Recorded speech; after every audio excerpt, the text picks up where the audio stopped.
الشیطان الرجیم بسم اللہ الرحمن الرحیم وَلَقَدْ خَلَقْنَا الْإِنسان، اور تحقیق ہم نے پیدا کیا انسان کو من صلصال، کھنکتی ہوئی مٹی سے، من حماء مسنون، متغیر سڑے ہوئے گارے سے، والجان خلقناہ، اور جان کو پیدا کیا، من قبل آپ سے پہلے، من نار السموم آگ کی لو سے، وَإِذْ قَالَ رَبُّكَ لِلْمَلَائِكَةِ، اور یاد کرو جب کہا آپ کے رب نے فرشتوں سے، انی خالق بشر، بلا شبہ میں ایک بشر پیدا کرنے والا ہوں، من صلصال، کھنکتی ہوئی مٹی سے، من حماء مسنون، متغیر سڑے ہوئے گارے سے،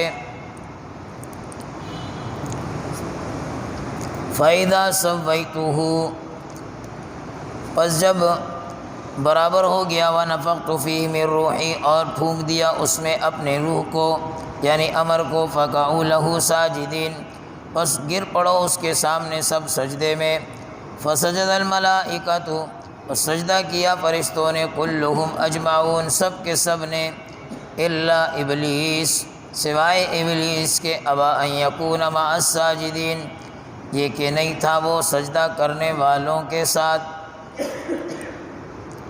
ماقبل آیات کے اندر اللہ رب العالمین نے بہت ساری اپنی قدرت کی نشانیوں کا ذکر کیا۔ یہاں سے اللہ رب العالمین حضرت آدم،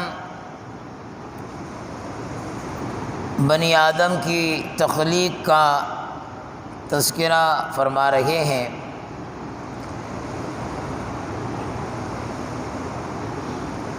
وَلَقَدْ خَلَقْنَا الْإِنسَانَ، ہم نے پیدا کیا انسان کو، من صلصال، کھنکتے ہوئے، من حماء متغیر مسنون، سڑے ہوئے گارے سے۔ انسان کی پیدائش، تخلیق سے پہلے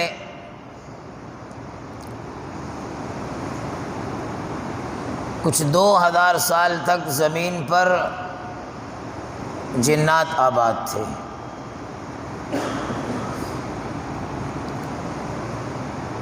اور فرشتے اس سے پہلے کے۔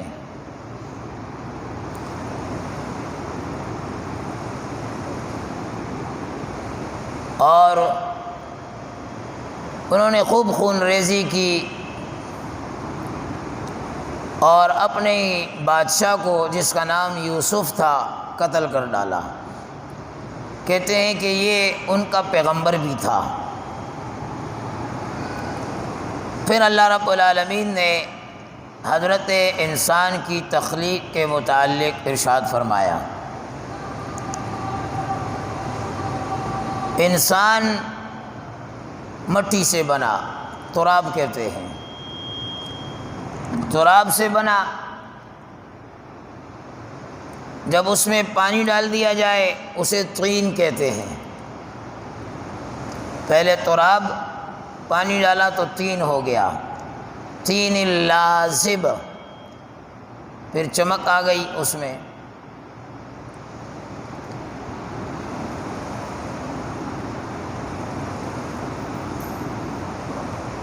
پھر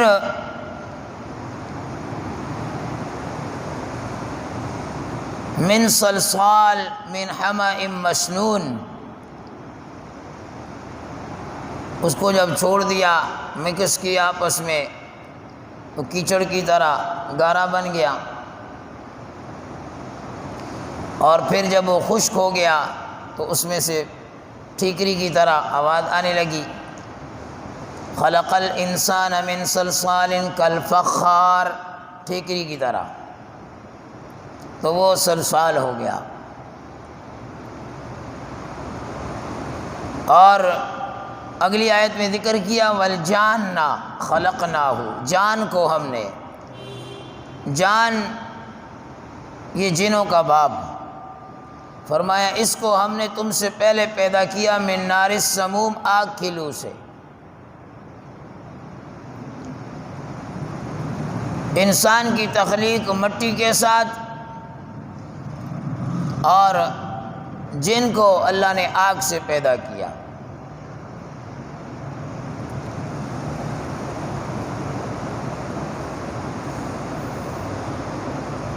بعض فرماتے ہیں کہ عناصر اربعہ سے حضرت انسان کی تخلیق ہوئی، آگ، پانی، مٹی، ہوا، 4 چیزیں۔ آگ، پانی، مٹی، ہوا، اور چاروں کی اپنی طاقت ہے، اپنی خاصیت ہے۔ آگ کہیں پر لگ جائے جنگل میں یا کسی عمارت میں،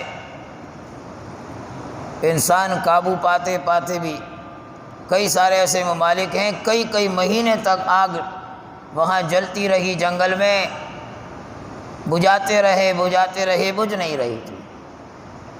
اپنی اس کی ایک طاقت ہے۔ مٹی کی اپنی طاقت ہے، جب وہ بڑے بڑے آپ دیکھیں مٹی کے تودے جب گرتے ہیں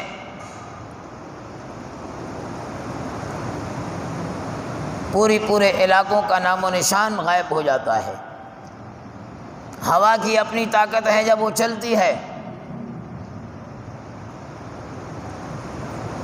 کتنے بڑے بڑے سائن بورڈ جنہیں کتنی مضبوطی سے لگایا جاتا ہے، اس کے باوجود ہوا کے سامنے ہیچ ہے۔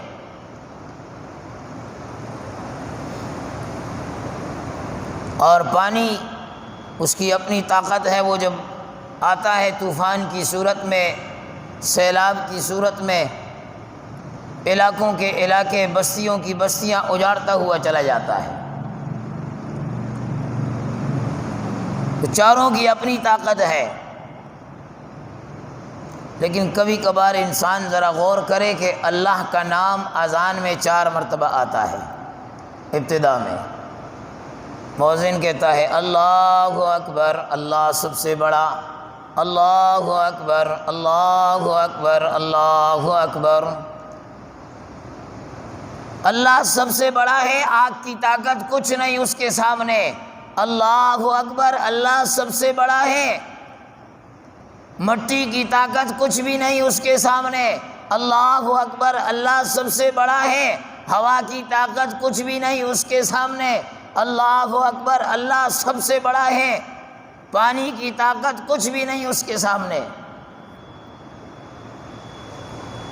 نفی کی جاتی ہے کہ اللہ کی طاقت بہت بلند و بالا ہے۔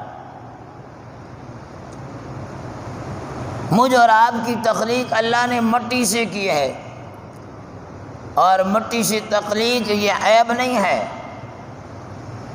یہ ہمارے لیے الحمدللہ ایک فخر کی بات ہے۔ بلکہ علماء لکھتے ہیں مٹی کے اندر 4 صفات ہیں، اگر یہ صفات انسان میں آ جائیں تو ان صفتوں سے بندہ اللہ سے مل جاتا ہے، اس کی ملاقات اللہ سے ہو جاتی ہے، اس کا تعلق اللہ سے مضبوط ہو جاتا ہے۔ پہلی صفت فرمایا مٹی کی ڈھانپنا، چھپانا، یہ مٹی کی صفت ہے۔ آپ دیکھیں ایک مسلمانوں کا ایک طریقہ کہ آدمی مر جائے اسے عزت کے ساتھ، احترام کے ساتھ، شان و شوکت کے ساتھ جنازہ پڑھا کر بڑے احترام کے ساتھ قبر میں اتارا جاتا ہے، مٹی میں چھپا دیتے ہیں، وہ جتنی بدبو کرے اس کی بدبو، وگرنہ تھوڑی سی اگر دنیا زمین کے اوپر رہتا ہے وہ بندہ، اور مردے کی بدبو تو ویسے ہی بڑی خطرناک ہے، تو ہم چھپا دیتے ہیں، جلانے والے جلا دیتے ہیں۔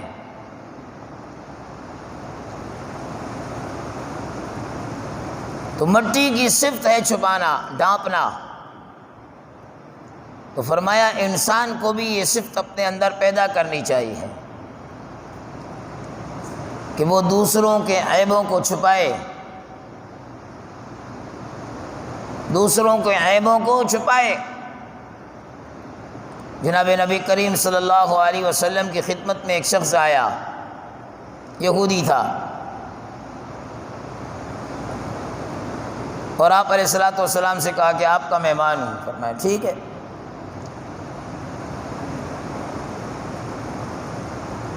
اس نیت سے آیا کہ کھانا رکھیں گے، میں زیادہ کھا لوں گا، کم پڑ جائے گا، اللہ کا نبی جب انکار کرے گا تو میں کہوں گا کہ آپ تو بڑی اکرام کی باتیں کرتے ہیں، کہاں گیا آپ کا اکرام؟ تو آپ کو نیچا دکھانا ہے۔ کھانا خوب کھایا، اللہ کا نبی صلی اللہ علیہ وسلم لا کر رکھتا رہا، سامنے پیش کرتا رہا۔ اب جب اس نے دیکھا کہ کھانا تو پورا ہو گیا، رات کو آرام کرنے لیٹ گیا، آپ نے بستر بچھا دیا صلی اللہ علیہ وسلم۔ صبح کو جب آپ آئے، اس نے اتنا کھایا تھا کہ بستر میں ہی اس کا پخانہ نکل گیا۔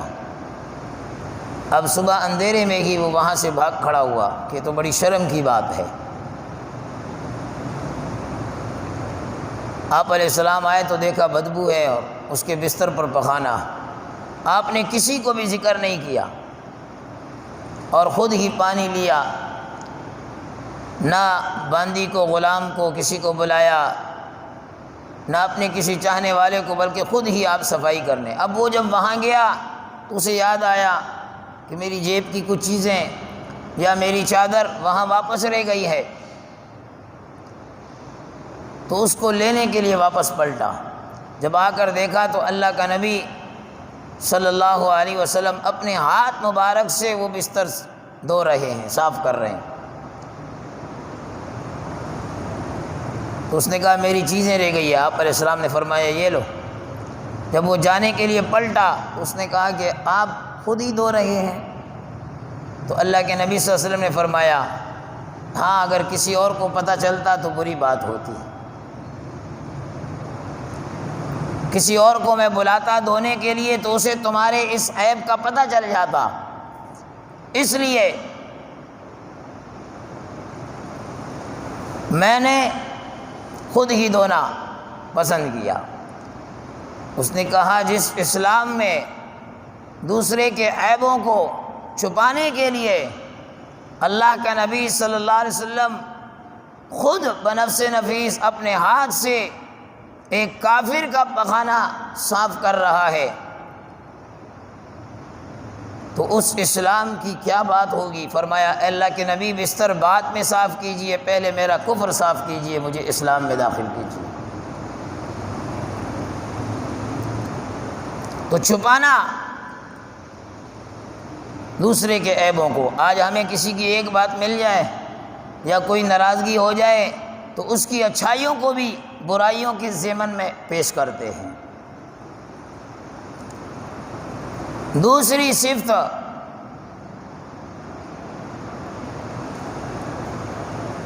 قبولیت کی، مٹی کے اندر قبولیت کی صفت ہے، وہ قبول کر لیتی ہے۔ پانی ڈالو، گندا پانی ڈالو، صاف پانی ڈالو، جیسی چیز بھی ڈالو وہ قبول کر لیتی ہے، جذب کر لیتی ہے، یہ اس کی خاصیت ہے۔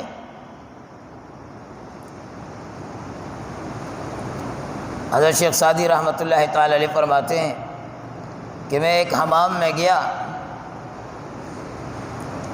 پہلے تو صابن وغیرہ کا زمانہ نہیں ہوتا تھا، مٹی رکھی جاتی تھی، اس سے ہاتھ صاف کیے جاتے تھے، برتن بھی اسی سے دھوئے جاتے تھے۔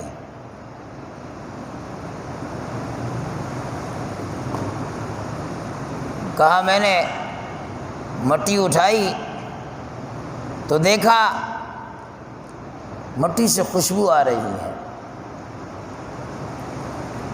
بدو گفتم تو مشکی یا عنبری کہ ازبوئے دل آویز تو مستم۔ میں نے اس سے پوچھا کہ تو مشک ہے یا عنبر ہے؟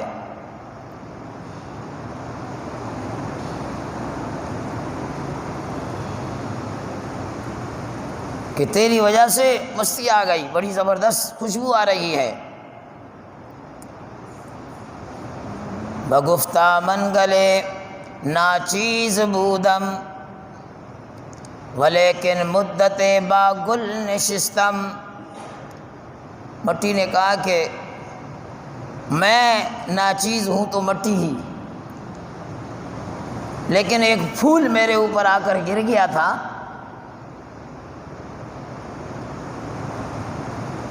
اور اس پھول کی خوشبو وہ میں مٹی نے جذب کی۔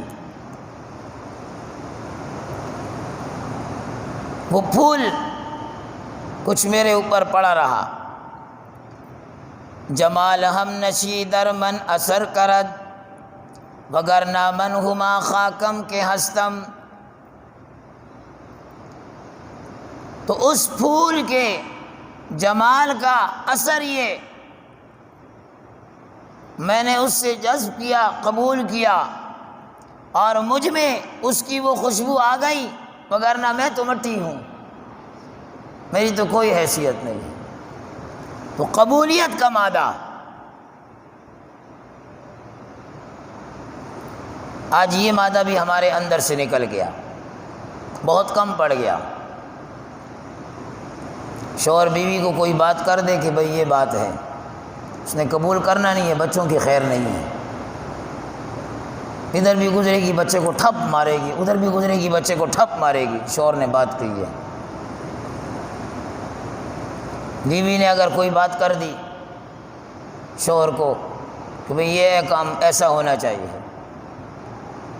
اب شوہر کبھی ایک چیز اٹھا کر پھینکے گا، کبھی دوسری چیز اٹھا کر پھینکے گا، قبولیت کا مادہ رہا ہی نہیں۔ ہر انسان چاہتا ہے کہ بس میں نے جو کہا وہ حرف آخر ہے، وہی ہونا چاہیے۔ تیسری صفت مٹی کی نشو نما، کہ بیج ڈالو وہ اس کی نشو نما کرتا ہے، پھول کی صورت میں پیش کرتا ہے، پھل کی صورت میں پیش کرتا ہے، سبزیوں کی صورت میں پیش کرتا ہے، نشو نما کر کے ہمارے سامنے پیش کرتا ہے۔ تو جب مٹی کی یہ صفت، اے انسان تیرے اندر جب نبی کی کوئی بات آئے تو اسے عمل کے تسبیح میں پرو، آگے دوسرے تک پہنچا، نشو نما کر اس کی، تاکہ تیرا ایمان بھی پروان چڑھے اور دیگر کا بھی بھلا ہو جائے۔ اور چوتھی صفت کہ مٹی کے اندر عاجزی ہے، زمین پر پڑی ہوئی ہے،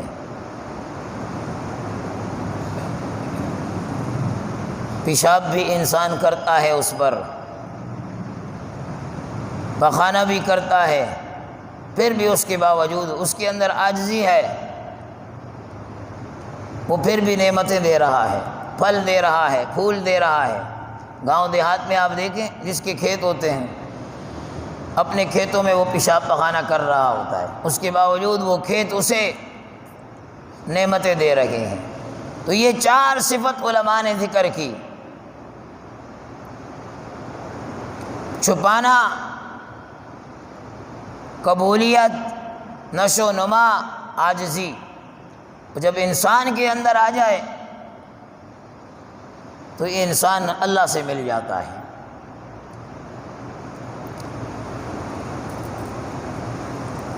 تو اللہ رب العالمین فرما رہے ہیں کہ انسان کو میں نے پیدا کیا، والجان خلقناہ، اور جان کو، جان جنوں کا باپ، ابو الجن، خلقناہ من قبل من نار السموم، اس کی تخلیق تم سے پہلے ہوئی اور وہ آگ کی لو سے پیدا ہوا۔ وَإِذْ قَالَ رَبُّكَ لِلْمَلَائِكَةِ، اور جب کہا آپ کے رب نے ملائکہ سے، انی خالق بشرا، بلا شبہ میں ایک بشر کی تخلیق کرنے والا ہوں، من صلصال، کھنکتی ہوئی مٹی سے، من حمأ متغیر مسنون، گارے سے، فَإِذَا سَوَّيْتُهُ، پس جب برابر کیا، وَنَفَخْتُ فِيهِ مِن روحی، برابر کیا یعنی اعضاء اور جوارے تمام اس کے برابر ہو گئے، بابا آدم حضرت آدم علیہ السلام کے۔ فرشتوں سے اللہ نے کہا جاؤ دنیا بھر سے مٹی جمع کر کے لاؤ، مختلف جگہوں سے، اور وہ مختلف جگہوں سے مٹی جمع ہوئی، تو کہیں کی مٹی کسی رنگ کی، کہیں کی مٹی کسی رنگ کی، کوئی کالا پیدا ہو رہا ہے، کوئی گورا پیدا ہو رہا ہے، کوئی سانولا پیدا ہو رہا ہے، کوئی چٹا پیدا ہو رہا ہے، کوئی کس قسم کا، کوئی کس قسم کا۔ فرمایا کہ جب برابر کر دیا، وَنَفَخْتُ فِيهِ مِن روحی، اور پھونکا اس میں اپنی روح کو، یہ جو فرمایا کہ میں نے اپنی روح کو پھونکا، یہ بطور شرافت کے ذکر کیا، جیسے بیت اللہ ذکر کیا جاتا ہے، ناقۃ اللہ، اللہ کی اونٹنی، تو یہ شرافت کے طور پر میں نے اپنے امر کو، روح کیا ہے، یسألونک عن الروح، اے پیغمبر جب آپ سے روح کے متعلق سوال کریں، قل الروح من امر ربی، تو ان سے کہہ دو یہ امر ربی ہے، یہ امر ربی ہے، وما اوتیتم من العلم الا قلیلا، اور تمہارے پاس اس کا علم بالکل قلیل ہے۔ علماء لکھتے ہیں کہ اس میں عام لوگ تو بالکل بحث ہی نہ کرے، اور خاص طبقے کو بھی احتیاط کا پہلو مد نظر رکھنا چاہیے۔ فرمایا کہ جب برابر کر دیا اور روح ڈال دی گئی اس میں، فقعوا لہ ساجدین، پس جب لہو روح ڈل جائے، فقعوا لہ ساجدین، تو سب کے سب گر پڑو اس کے سامنے سجدہ کرتے ہوئے، سارے اس کے سامنے گر پڑو۔ فسجد الملائکہ، پس ملائکہ نے سجدہ کیا، کلہم اجمعون، سب کے سب، یہ نہیں کہ آسمان والے جبرائیل نے کیا، میکائیل نے کیا، باقیوں نے نہیں، نہیں، کلہم اجمعون، جو فرشتہ تھا اس سب کے سب کو حکم کہ بھائی سب کے سب سجدہ کر لو۔ اب اعتراض ہوتا ہے کہ آدم اسے سجدہ کیا جائے، تو آدم بمنزلہ قبلے کے تھا، نہ کہ سجدہ آدم کو ہو رہا ہے، بلکہ وہ رب العالمین ہی کو ہو رہا ہے۔ ہم بیت اللہ کے سامنے سجدہ کرتے ہیں تو ہمارا سجدہ بیت اللہ کو نہیں ہے، بیت اللہ کا جو رب ہے اسے سجدہ ہو رہا ہے۔ تو گویا آدم بھی بمنزلہ قبلے کے تھے، تو سجدہ رب العالمین کو ہو رہا تھا، حکم تھا کہ سجدہ کرو، الا ابلیس، سب نے کیا سوائے ابلیس کے، ابا ان یکون مع الساجدین، انکار کیا، نہیں تھا وہ سجدہ کرنے والوں کے ساتھ، اسے بھی حکم تھا۔ اب اس نے کیوں نہیں کیا وہ اپنی لاجک پیش کرے گا، اسے انشاءاللہ ہم کل پڑھیں گے۔ آج اسی پر اکتفا کرتے ہیں کہ، اور چونکہ ایک عظیم سانحہ جو رونما ہوا شہر کراچی کے اندر، پاکستان کے ایک عظیم دینی درسگاہ کے محتمم شیخ الحدیث حضرت مولانا ڈاکٹر عادل خان صاحب نور اللہ تعالی مرقدہ، جو کل اس وقت سے 2-4 گھنٹہ پہلے وہ حیات تھے اور ظالموں نے انہیں شہید کر دیا۔ ان کا جرم کیا تھا وہ پوری دنیا کے سامنے آیا ہے کہ انہوں نے آواز اٹھائی اصحاب رسول کے ناموس کے لیے، کہ جہاں جہاں جن جن مجالس میں خلفائے راشدین کی عظمتوں پر تبرہ کیا جائے، امی عائشہ رضی اللہ تعالیٰ عنہ پر بہتان باندھا جائے، امیر معاویہ رضی اللہ تعالیٰ عنہ کے متعلق بکواسات کی جائے، انہیں لگام دینی چاہیے۔ اور حکومت وقت سے اپیل کی اور حکومت نے یقین دہانی بھی دلائی کہ بھئی آپ کی بات کو سنا جائے گا اور ایسا نہیں ہوگا، اور پھر اس کے باوجود آج انہیں یہ صلہ دیا گیا کہ انہیں ہم سے چھین لیا گیا۔ ان کی شہادت تو ان کے لیے مبارک، لیکن بہرحال ایک عظیم سانحہ میں اپنی طرف سے، چونکہ ہماری مسجد میں الحمدللہ ہر نماز میں ان کے لیے دعا ہوئی ہے، اور اپنی مسجد والوں کی طرف سے، جامع مسجد قوسین کی طرف سے اور جامع مسجد قوسین کا جو چینل ہے ان کی طرف سے، حضرت کے تمام لواحقین، ان کی آل اولاد، ان کے مدرسے کے طلباء، علماء، اساتذہ، مدرسین، ان سب سے ہم دلی تعزیت کرتے ہیں۔ اللہ رب العالمین کی بارگاہ میں دعا ہے کہ اللہ رب العالمین انہیں جنت الفردوس میں اعلیٰ سے اعلیٰ مقام نصیب فرمائے، اور ان کے جو دشمن ہیں اللہ رب العالمین جن ہاتھوں نے اور جن اجسام نے یہ گھناؤنی حرکت کی ہے، اللہ ان تمام اجسام کو، ان تمام اذہان کو، اور جہاں جہاں جن جن لوگوں نے یہ منصوبہ بنایا ہے ان سب کو اللہ مفلوج فرمائے، اور ان سب کو اللہ رب العالمین دنیا کے سامنے بے نقاب فرمائے، اور حضرت کا مشن جو حضرت لے کر چلے تھے، اللہ رب العالمین اس مشن کو 100% کامیابی سے ہمکنار فرمائے۔ الحمدللہ رب العالمین والعاقبۃ للمتقین۔